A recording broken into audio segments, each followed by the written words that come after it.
Hello, Jens here and welcome to my very first ever learning video. I'm super excited that you're here and that you're spending some time with me today to learn some English lessons. In this video, we're going to be talking about recount text. We're going to explore one of the features that a recount text has, which is simple past tense. And so by the end of the video, you should hopefully be able to use past tense correctly and write a recount text with no struggle. Are you ready? So, what is a recount? A recount does not always have to be written. It can be spoken as well. Let's take a look at the picture beside me. What can you infer from the picture? You notice that there is an old woman and also one boy and one girl. They must be her grandchildren. From the grandma's gesture, the old woman gesture, it looks like she's telling a story, and her grandchildren are listening to her with their happy faces. So we can assume that the grandmother is telling happy stories. Perhaps she tells about her life at a young age. Now, have you ever had a similar case just like the grandmother did? Where you had a particular event and tried to tell it to one of your friends? Perhaps about that one time you had your spectacular birthday party when you were 7 years old. Or when you fell from your bicycle and bleed your knee.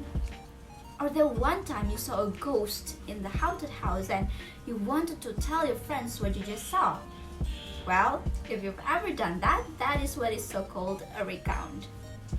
So, we can conclude that a recount text is a text that retells events or experiences that happened in the past. Okay, so I believe you already got an idea about what a recount text is. And now, I will show you guys an example of a short recount text.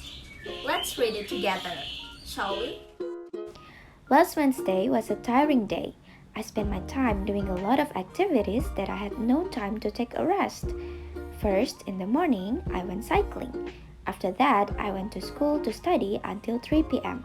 After school, I went to the sports hall with my friends to play badminton until 8 p.m. I played so seriously that I felt really tired.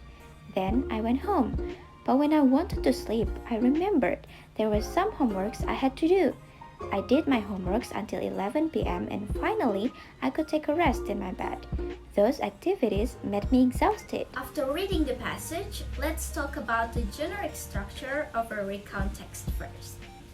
A recount text consists of an orientation which provides the setting and introduces participants, place and time, and it usually located at the beginning. Second is events. It tells and describes what happened in the past and in what sequence. Third is reorientation. It is the conclusion of the story. To close a story, we can give our opinion about the story, but this part is optional. You can include it in your story or not. Now, what are the characteristics of a recount text that you found? Did you find any? If not, let's break it down together. First, it uses personal participants such as I, my friends, we, etc. Second, it uses chronological connections such as first, then, after that, finally, etc. The third one and the most important one is that it uses simple past tense. I'm going to explain a little further about this simple past tense. Simple past tense is used to talk about a completed action in a time before now, before the present. First, I will talk about the be verb in the past simple tense. The be verb in the past simple tense can be used to describe a past general state. Look at the table beside me. We use the be verbs was and were in this tense. So for I, he, she, it, we use the past tense be verb was. However, for you, we, and they, we use were. Take a look at the examples. Number 1, I was nervous. Number 2, Mrs. Ellie, or this can be replaced with she was my teacher. Number 3, my cat was sick. My cat can be it. Therefore, the verb used is was. Next, is you were gone to the market. Because the subject is you, so the verb used is were. Last but not least is we were at the park. Same as you, the subject we must also use were for the verb. Let's move on. Now I will talk about regular verbs in the past simple tense. For regular verbs in the past simple tense, it doesn't matter regardless of what the subject is. Because no matter what the subject is, all we have to do is add d or ed to the end of the verb. Let's take a look at some examples. Number 1, I remembered something. Number 2, he knocked the door. Number 3, they watched a movie. And number 4, they played so seriously. So we only have to add ed at the end of every verb to make it past tense. Moving on, now I will talk about irregular verbs in the past simple tense. Remember, for regular verbs, we only have to add d or ed to make a verb into the past tense. However, for irregular verbs, we have to change the verb in a different way. Let's take a look at some examples. Number 1, I drove home. The verb here is drove. Drove is the past simple tense of drive. The next example says Jojo fell from the stairs. The verb fell is the past tense of fall. And last but not least is you bought a new dress. The verb here is buy, but it's been changed to bought to show the simple past tense. Now, I will talk about the negative form for the be verb in the past simple tense. Here are some examples. For the past simple tense, the negative be verb, we only have to add the word not. So if the subject is I, she, he, or it, we say was not, or the construction wasn't. So for example, I was not angry. She wasn't home today. Now, if the subject is they, we, or you, we say were not, or the construction weren't. So for example, the students or the students here can be replaced with they. They were not quiet. The students were not quiet. And last but not least is you weren't at your house yesterday. Last but not least, I'll talk about how to form the negative in the past simple tense for non-be verbs, regular or irregular. What we do for non-be verbs is simply put did not or the construction didn't after the subject. And you'll notice that for the verb, there are no changes. We keep the base verb.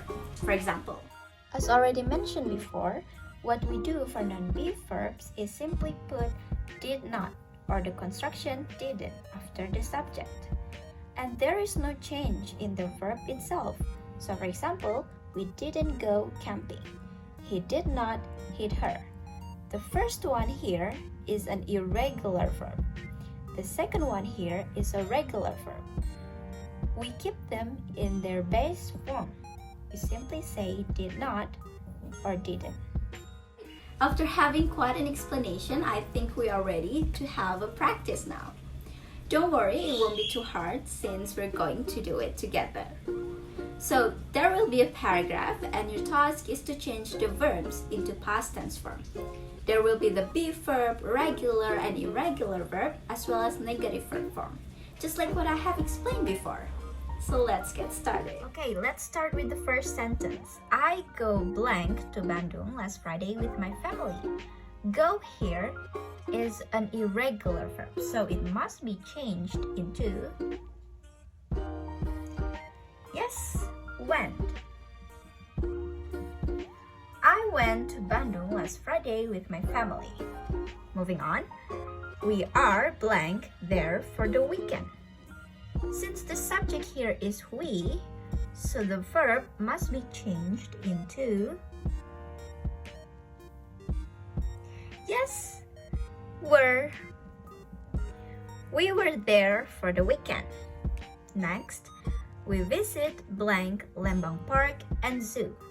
Visit here is a regular verb, so it must be changed into visited. We visited Lembang Park and Zoo. Moving on, there are blank a lot of cute animals. Since the object here is plural, which is animals, so the verb here must be changed into yes, you're right, were. There were a lot of cute animals. Moving on, I take blank so many cute photos with my family. Take here is an irregular verb, so it must be changed into a different way. So it becomes good job. It becomes took. I took so many cute photos with my family. Next, I have blank so much fun. Have here is an irregular verb, so it must be changed again in a different way. So it becomes yes, great job. It becomes had. I had so much fun. Initially, we planned blank to go camping at the Pine Forest Camp. Plan here is a regular verb, so we only have to add ed at the end of the word. So it becomes ding ding ding. You got it right. It becomes planned. We planned to go camping at the Pine Forest Camp. However, it rained blank very heavily. Rain is a regular verb, so it becomes good job. It becomes rained. However, it rained very heavily. Next, consequently, we not go blank camping and go blank back to the hotel instead. Here is a negative form. Remember, we do not change the verb. We keep it on the base form if it is negative, but we add what? Yes, you are right. We add did not go or didn't go. So we didn't go camping, and this one is changed into this is not negative, so it must be changed into the past form. So it becomes yes, went, and went back to the hotel instead. Alright, good job everyone. So let's read it, the paragraph as a whole. I went to Bandung last Friday with my family. We were there for the weekend. We visited Lembang Park Zoo. There were a lot of cute animals. I took so many cute photos with my family. I had so much fun. Initially, we planned to go camping at the Pine Forest Camp. However, it rained very heavily. Consequently, we did not go camping and went back to the hotel instead. Yay! Good job, everyone! Now, not only have you got an explanation about the structure of a recount text and also some of the features in it, you have also exercised how to use the simple past tense correctly. Now, I want you to make a short paragraph of a recount text about a memorable experience you had in the past. You can post your story in the comment down below and I'll be happy to read it. Okay, great job everyone for today. Applause for you guys. Thank you so much for watching and learning together with me. I will see you next time. Bye-bye.